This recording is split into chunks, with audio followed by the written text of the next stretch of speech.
Hi, this is Suzanne Williams with Essential Oils, Health Matters, and Living the Wholesome Life. And today we are on week 14, day 4 of our positive, peaceful affirmations that we are doing every single day, Monday.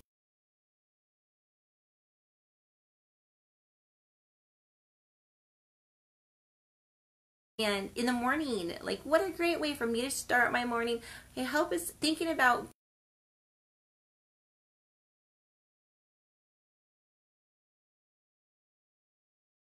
it's a boon to you too, which is like a boon is like an old-fashioned word saying hope it's a help. So I hope it's a help. And so we are following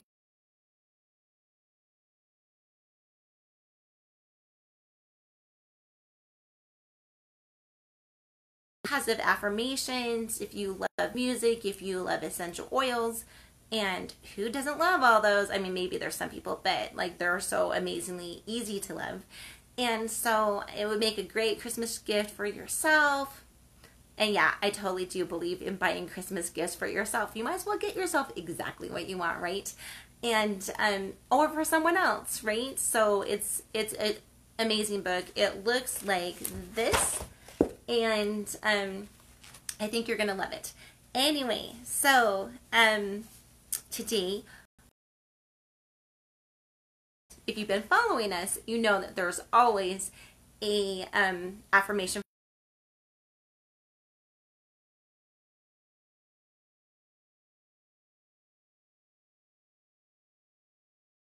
else's brain? No. Can we influence other people's brains? Absolutely. Like we can make sure that they have good nutrition, maybe that they sleep, especially if we're a mom, like you know that they're getting the proper amount of sleep. That but can we put thought, and you know maybe we can put a few thoughts into their head, right? But they honestly get to decide what they think and what they think about the thoughts that we're trying to present. And so other people are in charge of their own brains too. We're in charge of our brain. They're in charge of their brains. Okay, so we have so much power that we are in charge of our own brain. Like I hope we will be the best friends to our brain and our body, right? God gave us our brain and our body. He wants us to be the best friends to our brain and our body. Okay. So the affirmation for this week is, I express the present positive to keep my brain good. Now, really quick, this is the second time I'm filming this today because the first time it died. Which, you know, I don't believe in things happening by chance. So maybe there's something different that I was supposed to say this time and put on, or maybe I just needed to hear myself say these things twice to entrench the positivity deeper into my brain. Like who knows why things happen, but I think there's a gift in everything that does happen. Anyway, so talking about positivity, which helps keep our own brain happy. So there's a psychology called positive psychology, and I love psychology. I was a psych major in college, and everyone, like not everyone, but many people said like, what are you gonna do with that? And I'm like, I don't know what I'm gonna do with it, but I love it, intrigued by it. It fascinates me. It makes me happy to study it. Like I loved my college classes. And so I love studying psychology, and there's an actual branch of psychology that's called positive psychology. And what this branch of psychology has found is that there actually is a happiness advantage. So when we are happy,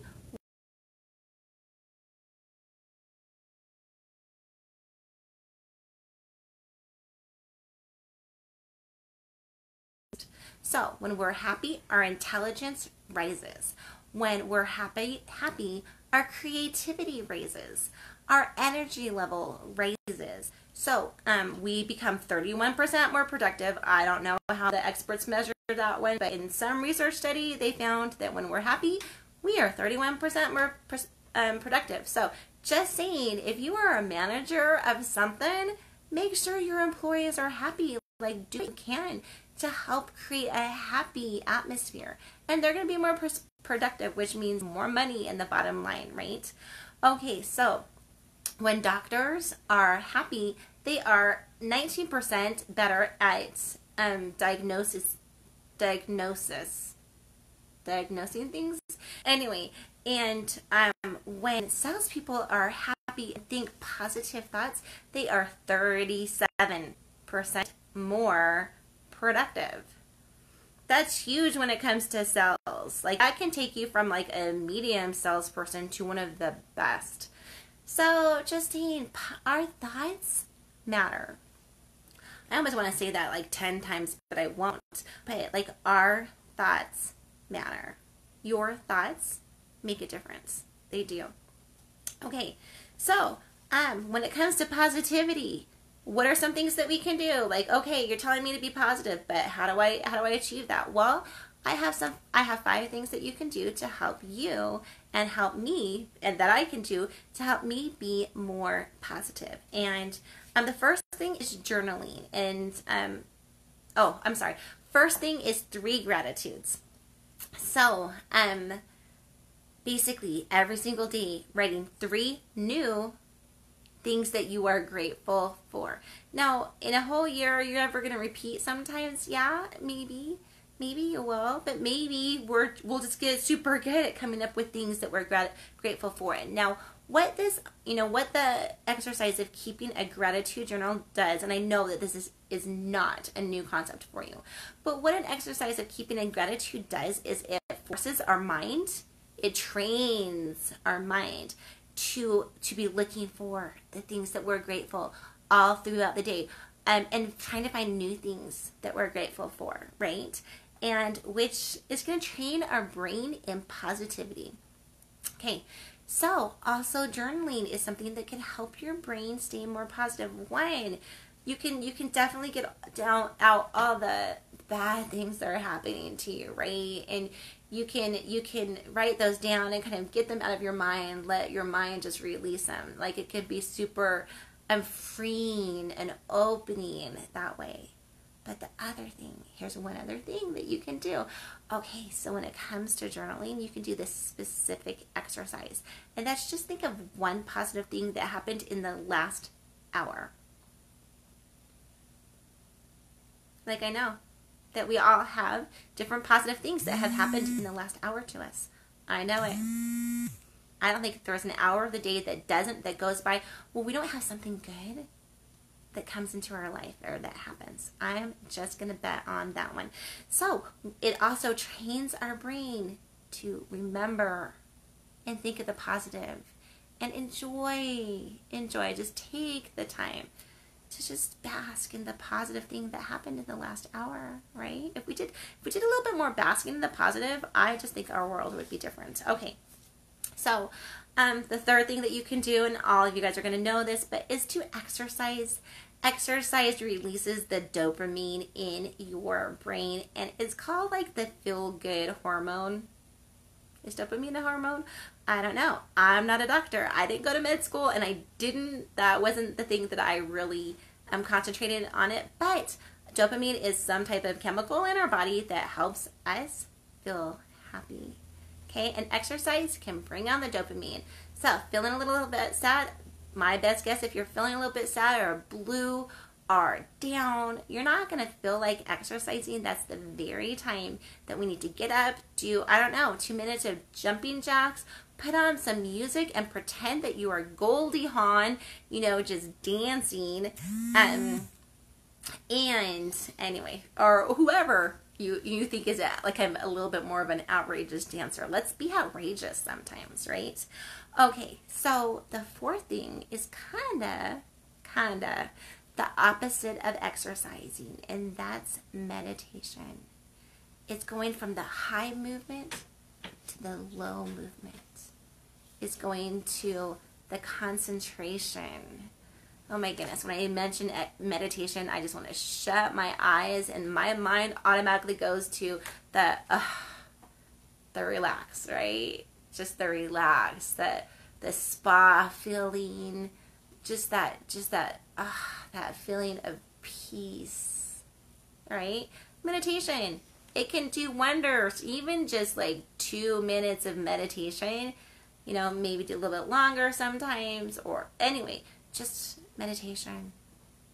It can do wonders to help your brain stay positive.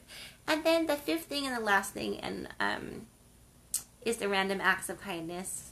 Now, this is not only going to make you more positive, it's going to make other people who are on the receiving end more positive. My best guess is that they are going to go and they are going to like be more positive too. So it's going to just kind of like have, like, I want you almost to think of like a tree. Okay, so you have the trunk, the original random act of kindness, and it branches out to this, and that person's like, woohoo, I can't believe this just happened to me. They're telling their friends. Friends are thinking, oh wow, super cool, right? Or whatever. Maybe they don't tell their friends, who knows? But they're going to go out and they're going to do something. They're going to smile at someone. They're going to hold the door for someone. Who knows how big of a random act they're going to do. And it's going to spread. Your one act of kindness isn't going to just stick with that one person. Now, the other thing that science shows us, that when we are having, when we're doing acts of kindness for others, like honestly, it triggers the pleasure center in our brain. And so anytime we do anything nice for someone else, honestly, it's like we're doing something nice for us. I don't know if that works with mirror neurons. I don't know the whole science behind it, but studies show that it works. You do something to help someone else, you feel joy. And the nice thing is about those random acts. Like you exercise, you get a dopamine hit, you get a little bit happy for a while, and the effect is gonna wear off, you know, after time.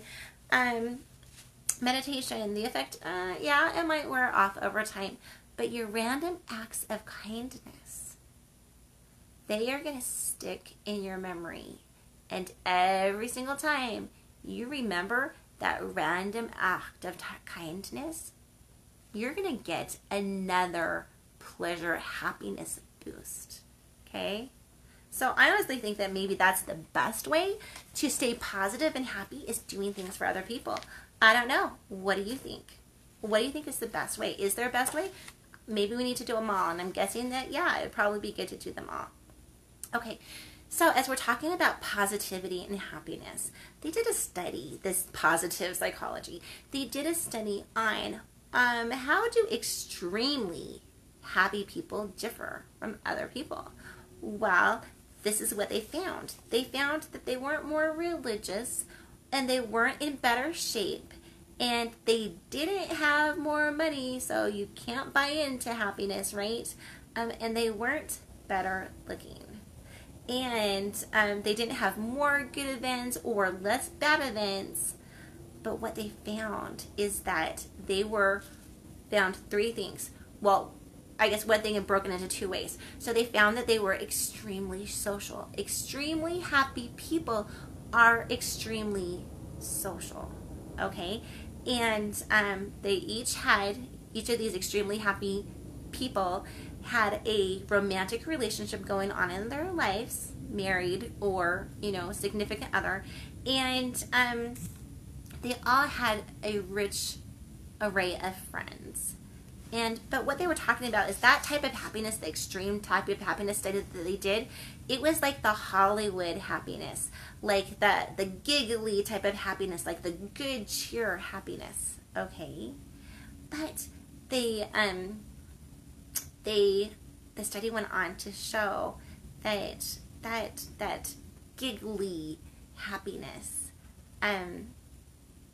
isn't the only type of happiness, nor is it always the most lasting type of happiness. So this study actually went to, and this type of psychology actually breaks happiness into 3 different types of happiness. And I just wanted to talk about them each to you as you're trying to stay positive and helping your brain. So the first type of happiness is having a pleasant life.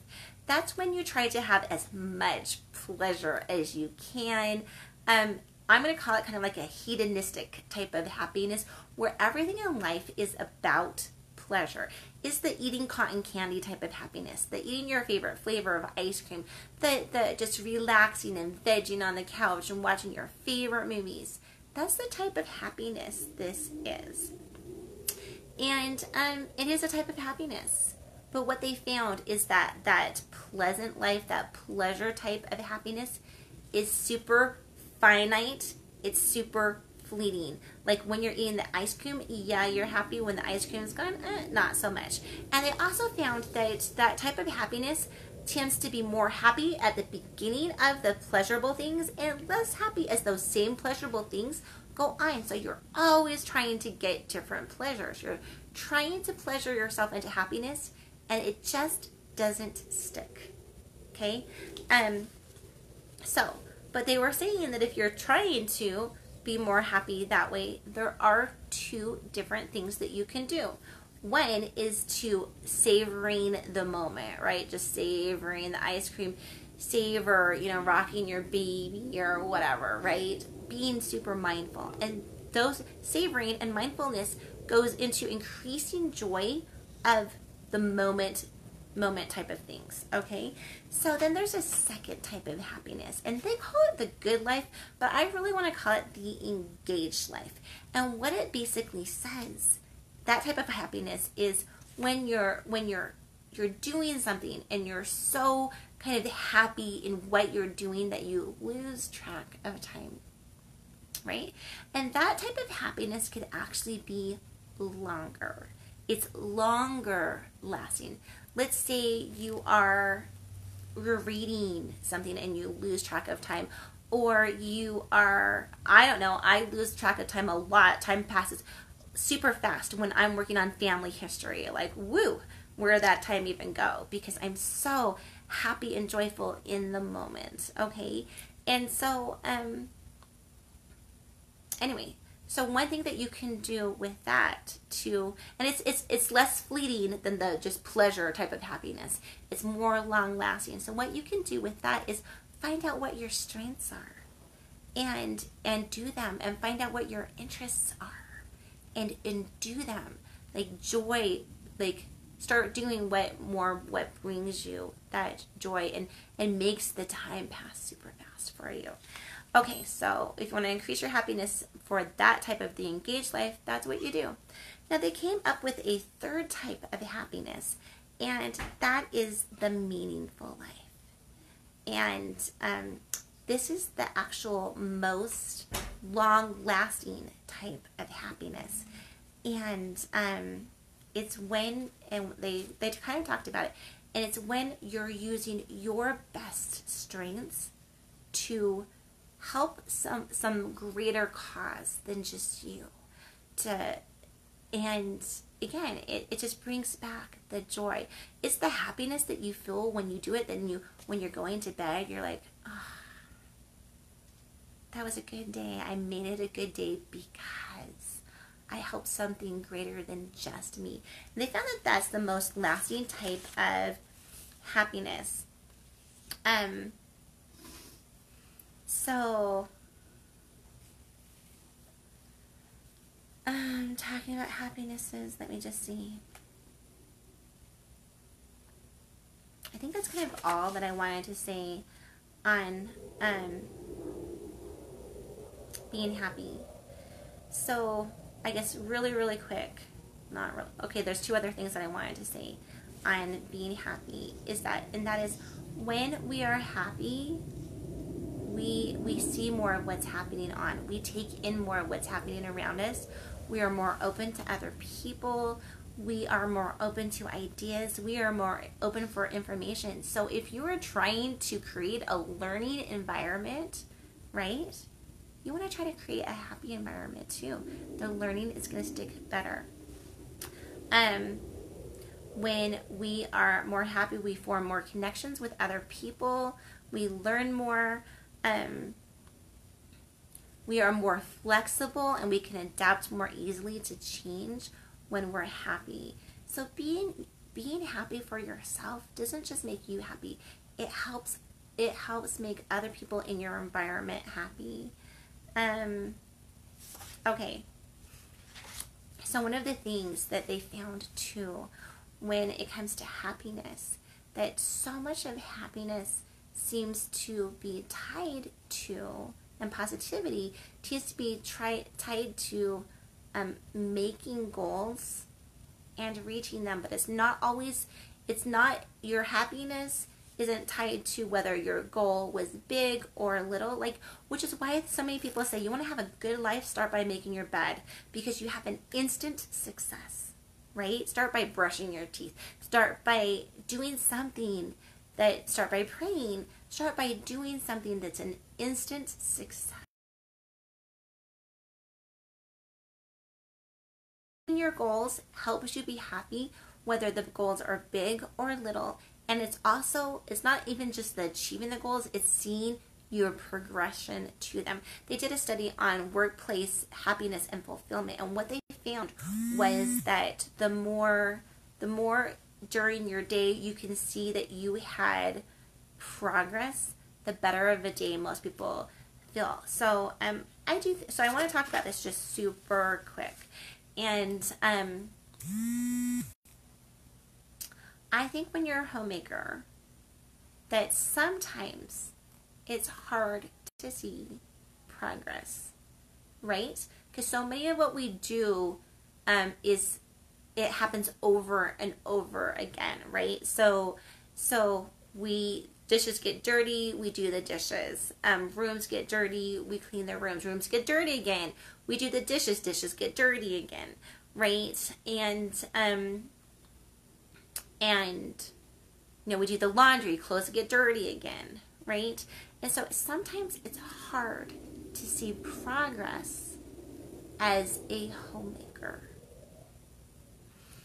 So I remember my mom, and she was saying that one of the things that brought her a lot of joy in life was sewing. And it's because I think it's because of the progress that she was able to see. Taking a project from start to finish, having that sense of accomplishment, but even just maybe you don't finish the thing that day, but the sewing project that you're making that day, but you see the progress. So I just want us as homemakers, if you are a homemaker, and I am one, or whoever you are, but talking specifically to homemakers here, I want you to do something today that you can see progress in. Okay? I want you to do something today that a project, a goal, a whatever. I want you to do something today that you can see progress in, because that will help with your positivity and your happiness level, and that will help your children and your family and your environment stay more positive when you can see you're progressing. Okay, so I think that's all that I wanted to say. Oh, one last thing that I wanted to say about happiness and positivity, okay, especially as we're dealing the 3 types of happiness. And as I'm talking to the moms or the dads here, right? We want our children to be happy. We want our children to be good, and we also want our children to be happy, right? When you ask so many parents, what's your main goal for your child? And a lot of people say, I want my child to be happy.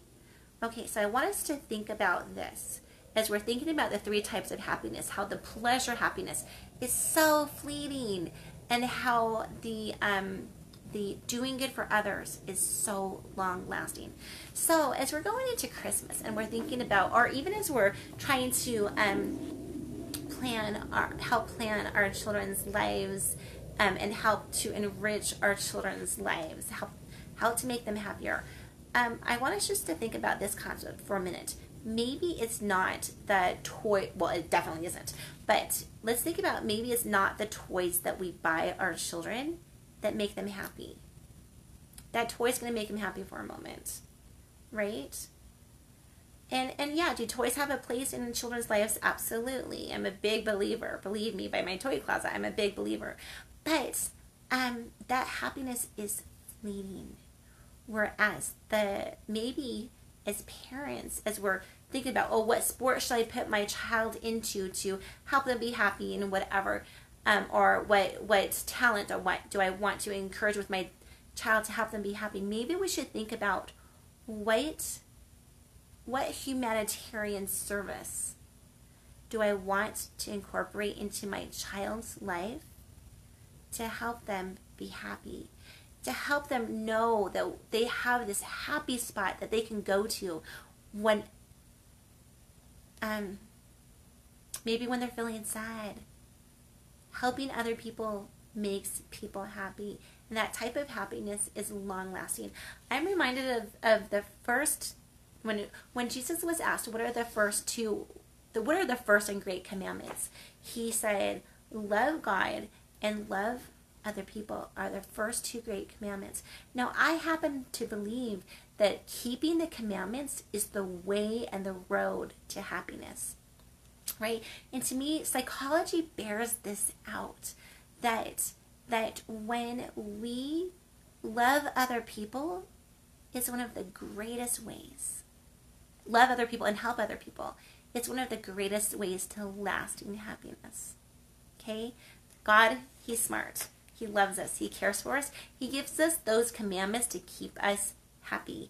Anyway, so I think I've talked enough about happiness. So we're going on to the center section of what we do each day, and that is the song that we pair for it.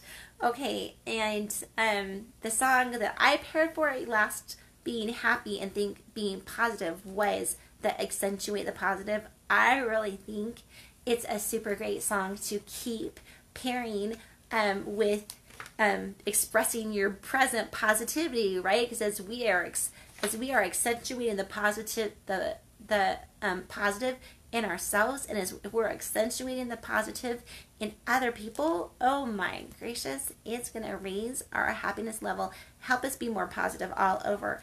But there's also some really other songs, that's good. So some really other good songs, right, that you can pair with positivity. So as I'm asking my husband, positive songs, what do you think? His song that he loves for positivity is Fortuosity from Disney's The Happiest Millionaire. I'll try to put that in the comments for you if you're not familiar with it. And maybe I'll even put the trailer to the movie because it's a cute movie. Anyway, and my daughter Priscilla, who happens to be here for the Christmas holidays, anyway, she and hope maybe the next semester too, probably. Anyway, so she was saying, oh Mom, do you remember all those movies that you had us watch on Shirley Temple? That her songs had such positive, joyful, uplifting messages. So I found one that I really super connected with on that, and I'm going to put that Shirley Temple song into the comments as well. But what songs do you connect with when it comes to staying positive? Okay, let us know in the comments. Anyway, so, okay, we are now going on to the essential oil part of our discussion. And so for the week, every week we're diffusing a different diffuser blend. And this week we're diffusing 2 drops of frankincense, which I talked about on Tuesday, the emotional aspects of it. It's the oil of truth.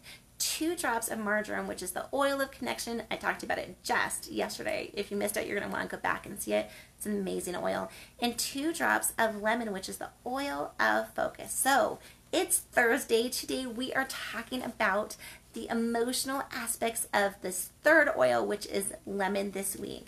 So here are the emotional benefits and properties and gifts of lemon essential oil. When you think of lemon, I want you to think of 2 things. I want you to think of just the bright, sunshiny color, right? They say that lemon is yellow. The yellow color is super good for your liver. We'll be talking about the liver a little bit later. And but you just think sunshine, bright, right? Happy. And that's what I want you to think of when you think of lemon. Oh, okay, 2 other gifts. One is that lemon is a great cleanser.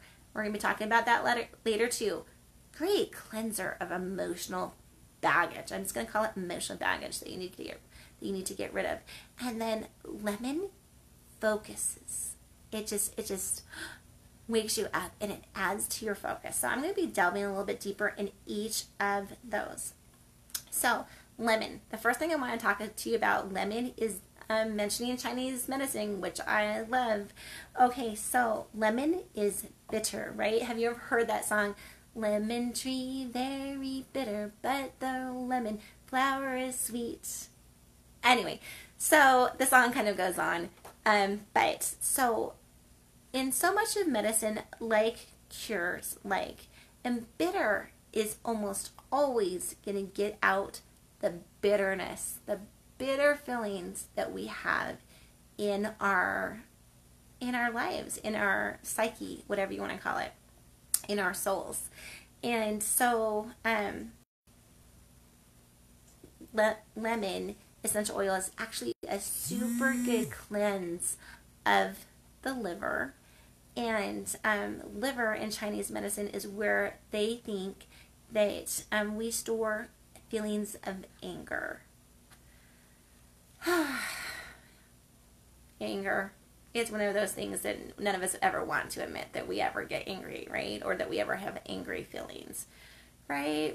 Especially as we're women, like men in Western society are kind of taught never, they can't be sad, right? And women are taught that they can't be angry. There's a lot of, I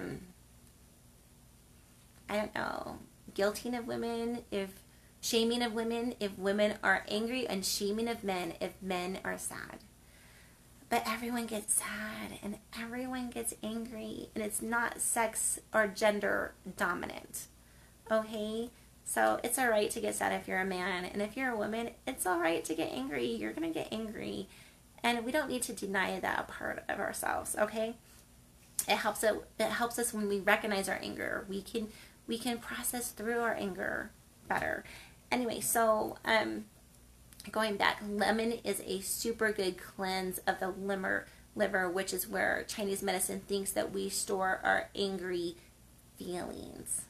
So, ever have an angry feeling that is just kind of stuck when you think about that person? You can still kind of generate that tension, right? Let's let that go, especially as we're heading into the holiday season. Let that go. So how am I going to tell you? Okay, can you give me the lemon oil really quick, or any other oil for that matter? It might be on the desk, but it's probably in that brown thing. Okay, actually it wasn't. It was on the desk. Okay, so this is doTERRA's lemon essential oil, and so you can diffuse it. Diffusing is one of the best ways to influence your emotions. But the nice thing about lemon is essential oil is that you can drink it, okay? And so really quick, I would totally say I would never advise drinking any type of essential oil except for doTERRA's. And you're like, why? Why aren't they all created the same? Well, no, they're not all created the same. They're all created differently. Some people put fillers and a lot of other things into their oils. doTERRA does not. doTERRA's oils are third-party tested every single batch. I'm not saying like every 100th batch. I'm saying every single batch is third-party tested. You can see the batch number on the bottom of your oil, and you can go to sourcetome.com and see all the tests that have been run on your batch of oil and the results. So, is every essential oil ingestible? No, lemon is. And the very easy way to see if an essential oil is ingestible is to look on the bottle. If it's a doTERRA bottle, if it has the supplement facts like you would find on a cereal box, it's ingestible. So, trying to cleanse your liver out of with all the angry feelings in it, I would 100% suggest putting like 2 drops of lemon in your water. Or I like 2 drops, 1 or 2 drops. Some people like 5 drops. It just depends on the taste that you like. It's a great flavor boost to your water, and it has emotional and physical benefits to it too. Okay, so lemon, cleansing to your liver, cleansing to those angry thoughts. Okay. It's great because it's so cleansing to negative thoughts. It's great if you are stressed. It's great if you are depressed or you're feeling blue, right? Feeling a little gloomy. Lemon is super great for that. Okay, lemon can help teach us that we don't have to hold on to the pain. Though holding on to the pain really doesn't do very much for us. Like, we don't protect ourselves. Like, that's one of the reasons that people hold on to pain is they think, oh, okay, if I hold on to this, I won't do that again. If I hold on to the pain, then I won't be vulnerable again or something like that. And so I'm just here to say you can hold on to your memory and your wisdom that you learned, but you can it's okay to let the pain go. And is it hard to let the pain go sometimes? Oh yeah. Like, right? Sometimes it's super hard. Lemon is an essential oil that can help with that cleansing of just the negative emotions, letting go of the pain. Okay. So lemon. So it's the oil of focus. It's the oil of focus for a reason, because it's super good and it's helping us focus on one thing. If you're the type of person who has learning disabilities, or if your children have learning disabilities because of focus, lemon can be a super good oil to diffuse during the room when they're studying. It can increase focus, it increases concentration, and it improves your attention span. So if you're a teacher, I would be diffusing lemon. There's other essential oils that are super good for learning, like rosemary is great for memory. Adaptive, they've done studies on adaptive. It's an essential oil blend by doTERRA, and it's super good for learning too. But lemon, just a simple oil that you could be diffusing in your classroom. Okay, and it also can help us let go. Like I'm saying, remember how lemon is a cleanse? So it can also help us let go of those thoughts that just are not serving us. Like, let's just say that someone's called you dumb before, and you think of yourself as dumb. Can we just sit down with that thought for a minute and ask us, does it really serve us well if we think that we're dumb? I'm guessing not. I'm guessing that it doesn't serve us. I'm guessing that if we think we're dumb, we're not going to go into the professions that maybe we want to, because we'll think, oh, we can't handle the classes because we're dumb. Or maybe if we're in situations, we won't give our ideas because we're like, oh, no, these people are all smart and I think I'm dumb, so I don't think my idea can contribute. So all I'm saying is that if you think of yourself as dumb, you're going to be, your life is going to be less big. You're going to be less likely to give your ideas. You're going to be less likely to try to do things that you want to do because you think you're dumb. Thinking you're dumb doesn't serve you. Let's just release that thought, like right here and now. Thinking that we're dumb or not smart does not serve us. We can say goodbye to that one. It hasn't served us very well. And let's go on to something that it does serve us well. Let's think that we're intelligent, and lemon can help with the release of maybe some other type of thing that you don't think that you are. You don't think you're beautiful. You don't think you're whatever. Grapefruit can really help with if you don't think that you're beautiful or you've been body shamed in the past. But lemon can help us get rid of a lot of things that don't serve us anymore. Lemon can boost our confidence. Just to let you know, lemon paired with rosemary can be a really good steady blend. I had to reshoot this, so I'm still talking. You're still going? Yeah. Okay. My husband just got home. Okay. Hi, honey. Home from a long day at work. It's already 9:30 in the morning. He's so funny. Okay, so lemon again. It's every citrus oil is a mood elevator oil. So your lemon, your lime, your wild orange, your bergamot, tangerine, clementine, they're all going to be mood uplifters. So if you're feeling down, lemon can be a powerful mood elevator. So lemon can help and experience joy again.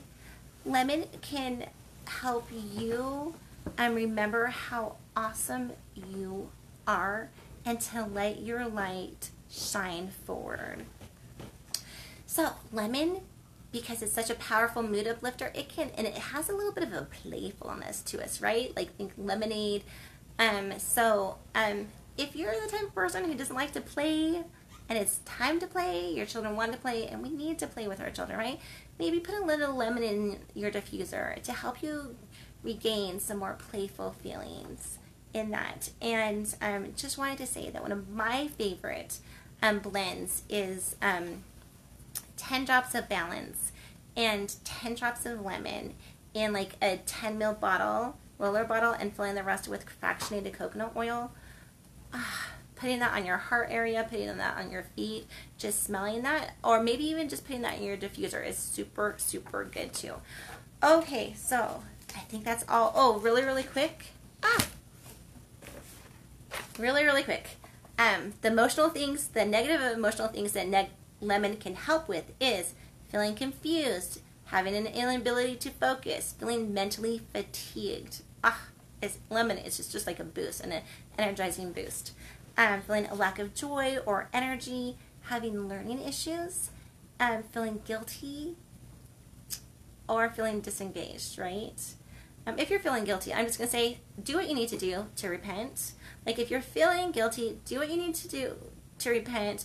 Heal those, heal whatever you need to heal. I mean, make restitution to however you can make restitution. Ask the person that you've hurt for forgiveness, or whatever institution you've hurt, or yourself, if you've hurt yourself, for forgiveness, and then move on. And lemon, again with the cleansing aspects, can help get rid of the guilt after you've done all the good things. Because I do think that guilt is a good thing. It can remind us, hey, you did something wrong and you did something that you need to repair. So I think that guilt sometimes can be a good thing, but after you've done the repair, let the guilt go. Okay, so it can help with guilt, and it can help if you're feeling disengaged. And the positive properties that it can bring in is being focused, feeling energized, having mental clarity, being alert, rational, and joyful. So lemon is, are you going to love lemon? You are going to love lemon. I am going to put one of my very, very favorite clips on how a lemon can help essentially, emotionally, into the comments. So that's everything. Just a reminder of what we are doing today. We are diffusing 2 drops of frankincense, which is the oil of truth, 2 drops of marjoram, which is the oil of connection, and 2 drops, remember how connection leads to happiness, right? And 2 drops of lemon, which is the oil of focus.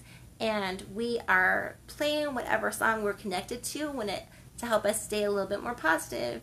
And we are reminding ourselves that we are in charge of our brain, and that we are concentrating today on expressing the positive things in our life to keep our brain and the brains of other people in our environment better. Okay, this is Susanna Williams with Essential Oils, Living the Wholesome Life, telling you that I know that you can make it a great day. Stay positive. Bye-bye.